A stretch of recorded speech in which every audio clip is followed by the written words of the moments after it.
akan memberikan pengertian paradigma kritisme.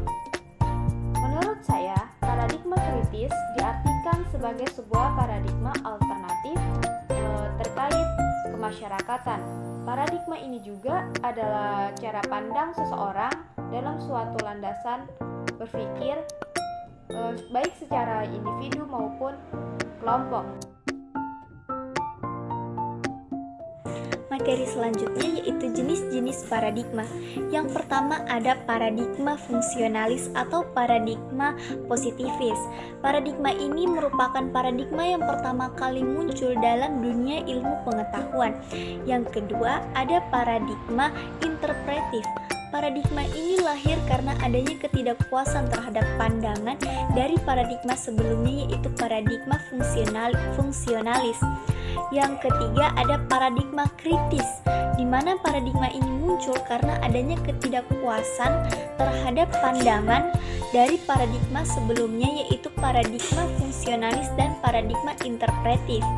Yang terakhir ada paradigma postmodern, di mana paradigma postmodern ini lahir karena munculnya kelemahan-kelemahan dari paradigma sebelumnya yaitu paradigma fungsionalis, paradigma interpretif, dan paradigma kritis. Paradigma kritis ilmu pengetahuan.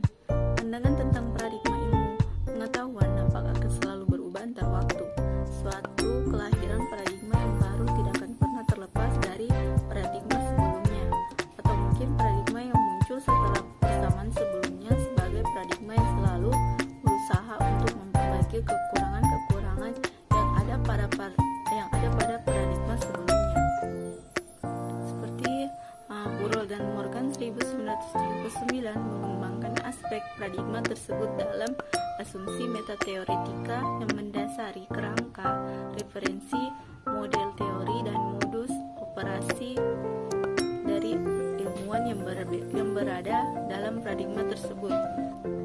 Hal inilah yang membedakan antara suatu paradigma dengan paradigma yang lainnya. Baik, saya akan menjelaskan tentang bagaimana lahirnya paradigma kritisme. Lahirnya paradigma kritisme ini karena adanya ketidakpuasan dari paradigma yang telah lahir sebelumnya, yaitu paradigma fungsionalisme atau paradigma positivisme dan paradigma interpretivis. Paradigma fungsionalisme ini yaitu bagaimana cara memandang masyarakat secara berkelompok dan bekerja sama secara terorganisasi dengan cara yang teratur menurut peraturan dan nilai-nilai yang telah dianut oleh sebagian besar masyarakat. Dan paradigma interpretivis yaitu bagaimana paradigma memandang sebuah kebenaran bukan hanya dengan satu sisi tetapi dengan dua sisi. Maka dari itu proses pengkajiannya yaitu dari berbagai sisi. Baik, selanjutnya bagaimana cara pemikiran kritisisme. Secara garis besar, kritisisme merupakan teori yang dihasilkan dari sintesis antara rasionalisme dan empirisme. Nah, aliran ini berpendapat bahwa kebenaran itu tidak perlu diuji lagi, sebab sudah memiliki batasan-batasan tertentu antara rasionalisme dan empirisme. Kritisisme adalah penggabungan dua paham yang saling berseberangan, yakni rasionalisme dan empirisme. Seperti yang kita ketahui, rasionalisme itu adalah pemahaman tentang teori atau akal, sedangkan empirisme berpijak pada pengalaman atau indrawi.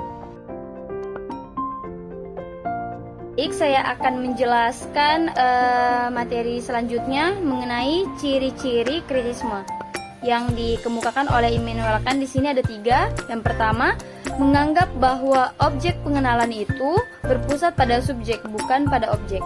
Yang kedua, menjelaskan keterbatasan kemampuan rasio manusia untuk mengetahui realitas atau hakikat sesuatu. Rasio hanyalah mampu menjangkau gejala fenomenanya saja.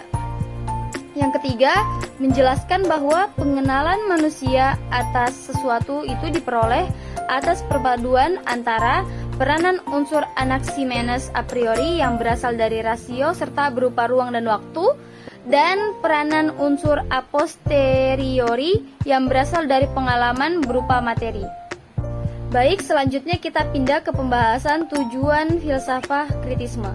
Baik, tujuannya memberikan pencerahan mengenai sifat objektivitas dunia ilmu pengetahuan.